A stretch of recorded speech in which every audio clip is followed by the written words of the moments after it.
Hello दोस्तों, नमस्कार। Notes for nurses channel में आपका हार्दिक स्वागत है। आज का हमारा टॉपिक है metabolic acidosis.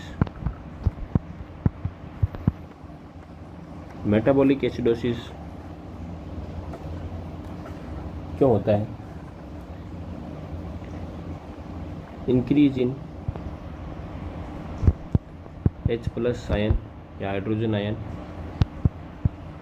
Due to metabolic process.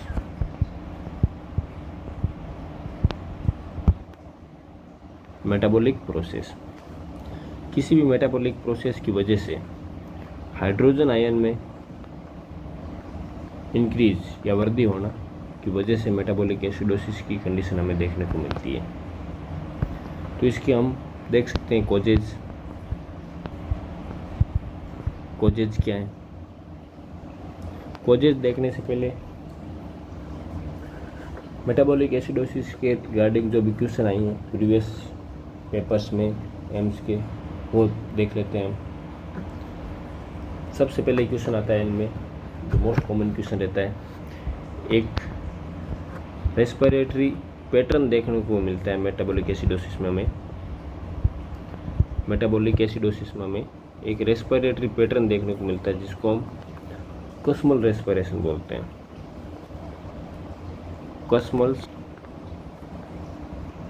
Respiration. कस्मल respiration क्या होती है? ये एक abnormal regular increase rate and depth of respiration. इसमें क्या होती है? रेट भी इंक्रीज होती है प्लस डेप्थ भी इंक्रीज होती है, और वो रेगुलर इंक्रीज होती रहती है। रेगुलर मीन्स जैसे ये रेस्पिरेटरी पैटर्न है, तो इसमें यहाँ से रेस्पिरेशन स्टार्ट हुई तो ऐसे डिक्रीज इंक्रीज डिक्रीज इंक्रीज, ऐसे मतलब रेट एंड डेप्थ, रेट भी इंक्रीज होगी और डेप्थ भी इंक्रीज होगी, उसको हम कस्मल रेस्पिरेशन बोलते हैं। ठीक है, कस्मल रेस्पिरेशन इज इम्पोर्टेंट। पूछते हैं बहुत बार एग्जाम में, हजारों बार क्वेश्चन आ रखा है कस्मल रेस्पिरेशन। एक तो इसका पूछते हैं इसमें होता क्या है कस्मल रेस्पिरेशन में। तो इसमें क्या होता है, रेट भी बढ़ती है और डेप्थ भी बढ़ती है, दोनों बढ़ती है, उसको कस्मल रेस्पिरेशन। और ये किस कंडीशन में देखने को मिलती है? तो ये मेटाबॉलिक एसिडोसिस में देखने को मिलती है। सबसे इम्पोर्टेंट क्वेश्चन है मेटाबॉलिक एसिडोसिस का कस्मल रेस्पिरेशन।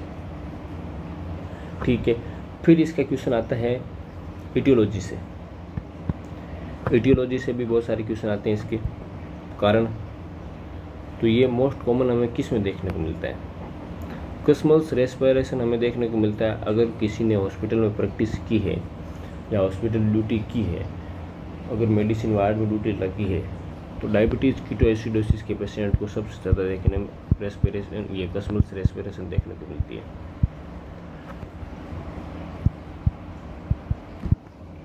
सबसे ज़्यादा देखने को मिलती है डीके में कस्मल रेस्पिरेशन। अब इसकी कॉजेज में एक तो ये डीके हो गया, फिर अगर रीनल इंसफिशिएंसी मतलब या तो किसी को CKD या AKI, इनको बोल सकते हैं रीनल इंसफिशिएंसी। इसकी इस स्थिति में भी हमें मेटाबॉलिक एसिडोसिस देखने को मिलता है। या किसी पेशेंट ने हाई फैट डाइट ले ली है, हाई फैट डाइट ले लिए, या फिर इनसफिशिएंट इंटेक ऑफ कार्बोहाइड्रेट का इंसफिशिएंट इंटेक, ये यूजुअली देखने को मिलता है जो फास्टिंग करते हैं, व्रत करते हैं या भूख हड़ताल करते हैं। भूख हड़ताल में भी ये देखने को मिलता है। या फिर माल न्यूट्रिशन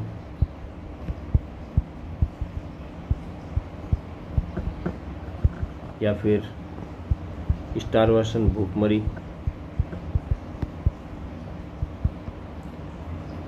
या excessive injection of aspirin, aspirin का एक्सेसिव यूज खा लेना। ये नॉर्मली जो सुसाइड करते हैं वो एस्पिरिन खा लेते हैं। ज़्यादातर हॉस्पिटल में केसेस आते हैं बहुत सारे कि एस्पिरिन इंजेक्शन कर रखी है बहुत सारी, मेटाबॉलिक एसिडोसिस में चला गया। या फिर सीवियर डायरिया,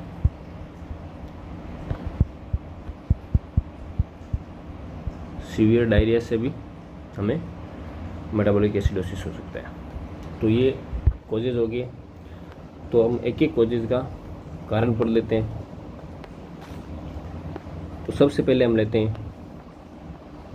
डीके में या डायबिटीज़ में हमें मेटाबॉलिक एसिडोसिस क्यों देखने को मिलता है।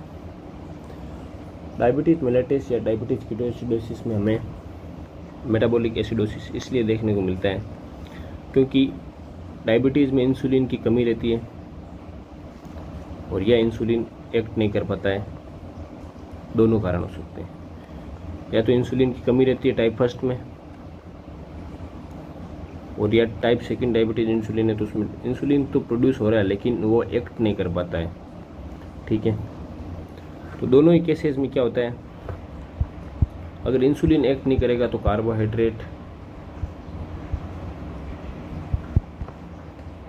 ये कार्बोहाइड्रेट या जो हम कह सकते हैं इनका मतलब ये अब पाचन नहीं होगा, जिसकी वजह से कार्बोहाइड्रेट नहीं मिलेगा, कार्बोहाइड्रेट नहीं मिलेगा हमारी बॉडी को। तो बॉडी क्या करेगी, फैट को ब्रेक डाउन करना स्टार्ट कर देगी। फैट का ब्रेक डाउन करके वो एनर्जी लेना स्टार्ट करेगी। फैट ब्रेक डाउन करेगी तो फैट का ब्रेक डाउन करने से इसमें कीटोन बॉडी बनते हैं। कीटोन बॉडी अगर फैट का ज़्यादा ही ब्रेक डाउन करने लगे तो कीटोन बॉडी ज़्यादा हो जाएंगे, जिसकी वजह से मेटाबॉलिक एसिडोसिस देखने को मिलता है हमें। ठीक है, दूसरा कारण होता है हमें रीनल इनसफिशियंसी में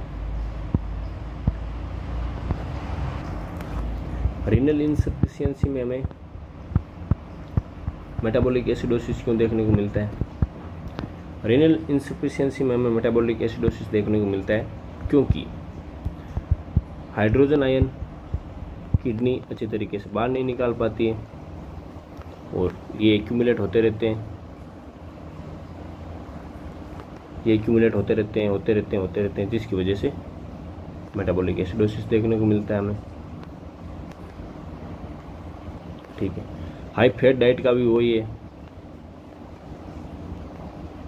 हाई फैट डाइट, अगर हमने ज़्यादा फैट डाइट ले लिए तो फैट का बॉडी पाचन करेगी, तो इसमें एसिड का प्रोडक्शन होगा। तो या तो लैक्टिक एसिड प्रोडक्शन होगा, अगर विदाउट ऑक्सीजन में तो लैक्टिक एसिड, और विद ऑक्सीजन से कीटोन बॉडी बनेंगे। तो कीटोन बॉडी से वापस डायबिटीज डीके होगा। अगर इंसुलिन की कमी रहेगी तो डीके हो जाएगा तो मेटाबॉलिक एसिडोसिस हो जाएगा। अगर कार्बोहाइड्रेट नहीं लेंगे तो फिर वापस कार्बोहाइड्रेट की कमी की वजह से वापस वो फैट का ब्रेकडाउन करेगी, वही साइकिल वापस चलेगा। फैट का ब्रेकडाउन होने से कीटोन बॉडी बनेंगे, कीटोन बॉडी बनने से मेटाबॉलिक एसिडोसिस होगा। ये फिर मालन्यूट्रिशन में ही सेम है। मालन्यूट्रिशन में कार्बोहाइड्रेट नहीं मिलते हैं तो वो बॉडी प्रोटीन का या फैट का ब्रेकडाउन करती है, तो वापस वही कीटोन बॉडी बनेंगे, वही कीटोन बॉडी बनने से मेटाबॉलिक एसिडोसिस होगा। वही स्टारवेशन में होता है, भूखमरी में होता है, वही सेम। ठीक है, और एक्सेसिव इंजेक्शन ऑफ एस्पिरिन में सैलिसाइलेट एसिड होता है। सैलिसाइलेट एसिड एक तरह का एसिड है, अगर ज़्यादा एसिड ले लिया तो हमें मेटाबॉलिक एसिडोसिस देखने को मिलता है। अगर सीवियर डायरिया हो रखा है तो इसमें भी हमें देखने को मिलता है मेटाबॉलिक एसिडोसिस। क्योंकि इंटेस्टाइन में जो पेनक्रियाटिक एंजाइम होते हैं वो होते हैं एल्केलाइन नेचर के, और अगर डायरिया हो गया है तो वो पेनक्रियाटिक एंजाइम है या जो भी है वो डायरिया के थ्रू एक्सक्रीट हो जाएंगे और बॉडी में एसिड की मात्रा बढ़ जाएगी, जिसकी वजह से मेटाबॉलिक एसिडोसिस देखने को मिलता है। मेटाबॉलिक एसिडोसिस में मैंने बता दिया आपको कि सबसे मोस्ट कॉमन क्या साइन एंड सिम्टम होते हैं। साइन एंड सिम्टम, कुस्मल रेस्पिरेशन एक साइन है, नॉट सिम्टम, ठीक है। सिम्टम वो होते हैं जो पेशेंट खुद बताता है, जो पेशेंट को subjective, symptom means subjective, signs means objective, हम देख सकते हैं। Signs we can observe, symptom we not observe, patient हमें बताएगा खुद सिम्टम। तो कुस्मल रेस्पिरेशन हमें देखने को मिलती है, जो एक प्रकार का साइन है। इसमें इंक्रीज इन रेट, अबनॉर्मल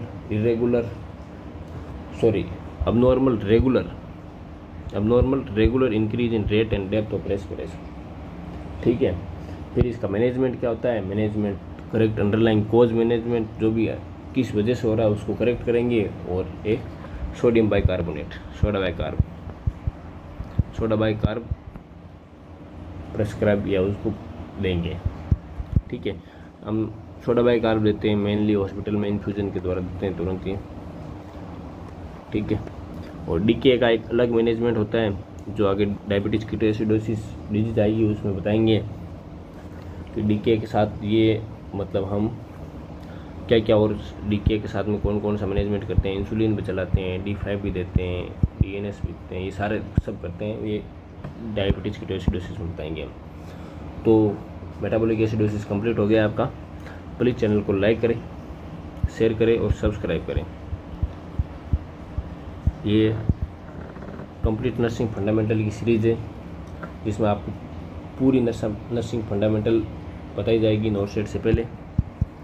और नर्सिंग फंडामेंटल में नोटसेट में जो भी क्वेश्चन आएंगे नर्सिंग फंडामेंटल से, वो गारंटी के साथ, गारंटी तो किसी चीज़ की नहीं ले सकते, लेकिन आपके 100 में से 80% या 90%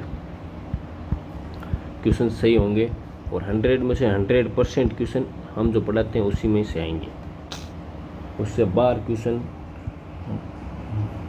मतलब मुश्किल है जाना, ठीक है। तो चैनल को लाइक कर दीजिए, शेयर कर दीजिए, सब्सक्राइब कर दीजिए। Thank you.